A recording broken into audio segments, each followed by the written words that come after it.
बच्चों तुम लोग इस क्वेश्चन को जरा ध्यान से पढ़ो। मैं इसका एक डायग्राम बना रहा हूँ जब तक। यहाँ पर क्या बोला गया है ना कि एक वॉल है। अच्छा, वॉल को ऐसे मान लेते हैं, ये एक वॉल है ऐसे, और इस वॉल के ऊपर एक ब्लॉक रखा हुआ है। तो ब्लॉक को मैं जरा 3D में दिखा देता हूँ। ऐसे एक ब्लॉक इस वॉल के साथ अटैच है, ठीक है। अभी क्या बोल रहा है कि इसके ऊपर एक फोर्स लग रहा है 20 न्यूटन का। क्वेश्चन में दिख रहा होगा, 20 न्यूटन का एक फोर्स ऐसे लग रहा है इसके ऊपर, ठीक है। तो अगर ये 20 न्यूटन का फोर्स इसके ऊपर ऐसे लग रहा है, तो इसका कोफिशिएंट ऑफ फ्रिक्शन 1/4 दिया हुआ है, तो नॉर्मल रिएक्शन भी लगता होगा इसके ऊपर इस डायरेक्शन में।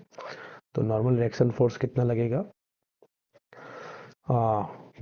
F equal R is equal to, ये भी कितना हो जाएगा? 20 न्यूटन हो जाएगा। हम लोग जानते हैं ना, applied force is equal to reaction force. इससे हम लोग अब क्या करते हैं, लिमिटिंग फ्रिक्शन निकाल लेते हैं। Coefficient of kinetic friction, limiting friction जो होता है, लिमिटिंग फ्रिक्शन का वैल्यू होता है म्यू आर। आर का वैल्यू है, जब म्यू 1/4 है और आर का वैल्यू 20 मतलब 4 है ये, मतलब 5 Newton coefficient of static friction या लिमिटिंग फ्रिक्शन का वैल्यू हो गया, ठीक है। अब हम लोग ये देखते हैं कि इसका जो वेट है वो 10 न्यूटन डाउनवर्ड एक्ट कर रहा है। नीचे की तरफ जो वेट एक्ट कर रहा है वो 10 न्यूटन का वेट एक्ट कर रहा है। क्वेश्चन में बोला दिया गया कि मास 1 kg है और जी का वैल्यू 10 ले लेंगे। यहाँ पर एक खास इंपॉर्टेंट बात है कि एक पैरेलल फोर्स है जो है 10 न्यूटन का लग रहा है। वो फोर्स कहाँ पर लग रहा है? तो देखो, तुम्हें दिखता होगा कि ये जो सरफेस तुम्हें दिख रहा है ना, ये सरफेस सामने का और इसके जस्ट पीछे में एक सरफेस है। इन्हीं दोनों सरफेस में किसी एक सरफेस के ऊपर ये फोर्स लग रहा है, क्योंकि क्वेश्चन में जो बोला गया है कि 10 newton applied on the block in a direction parallel to the wall. तो पैरेलल टू द वॉल या तो इस सरफेस पे लगेगा या तो फिर इसके जस्ट पीछे वाले सरफेस पे। इस सरफेस पे नहीं, जहाँ पे 20 न्यूटन फोर्स लग रहा है वहाँ पे नहीं लगेगा, ऊपर वाले सरफेस पे भी नहीं लगेगा, नीचे वाले सरफेस पे भी नहीं लगेगा, क्योंकि ये सब पैरेलल नहीं होने वाला। पैरेलल सरफेस या तो ये होगा जिसे मैंने रेड से मार्क किया, ये जस्ट इसके पीछे।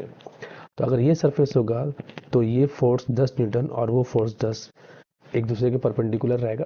तो इसे मैं, ये 3D फिगर है एक्चुअली में। लैब, ये जो स्क्रीन दिख रहा है ना, अप्लाइड 10 न्यूटन फोर्स जो है ये स्क्रीन के अंदर घुसेगा। तुम अपना, अगर तुम मोबाइल में देख रहे हो तो मोबाइल में के स्क्रीन पर फिंगर टच करो, मैंने जो ब्लॉग बनाया उस ब्लॉग के ऊपर, तो तुम्हें समझ में आ जाएगा कि वो फोर्स कैसे लग रहा है। तुम्हारे मोबाइल के स्क्रीन या लैपटॉप में जिसमें भी देख रहे हो उसके ऊपर परपेंडिकुलर उंगली रख दो। वो फोर्स अप्लाइड 10 न्यूटन उसी तरह लग रहा है, या तो फिर मोबाइल से बाहर निकल रहा है, ऐसे भी सोच सकते हैं, लेकिन बस यही दो ऑप्शन है। अब इन दोनों फोर्स को मैं ऐसे करके दिखा देता हूँ कि मान लो 10 फोर्स इधर लग रहा है अप्लाइड फोर्स, और 10 फोर्स नीचे लग रहा है वेट। तो इसका एक रिजल्टेंट फोर्स निकलेगा एफ नेट। और अगर हम लोग इसे यूज करते हैं वेक्टर लॉ से, तो ये आ जाएगा 100 200, मतलब 10√2 न्यूटन ये नेट फोर्स होगा। अब चूंकि 10√2 जो है लिमिटिंग फ्रिक्शन से ज़्यादा हो गया, तो एक्सीलरेशन होगा, तो एक्सीलरेशन का वैल्यू कितना हो जाएगा? F net minus limiting friction by mass. Mass तो 1 kg है, तो ये कितना हो गया? 10√2 माइनस 5।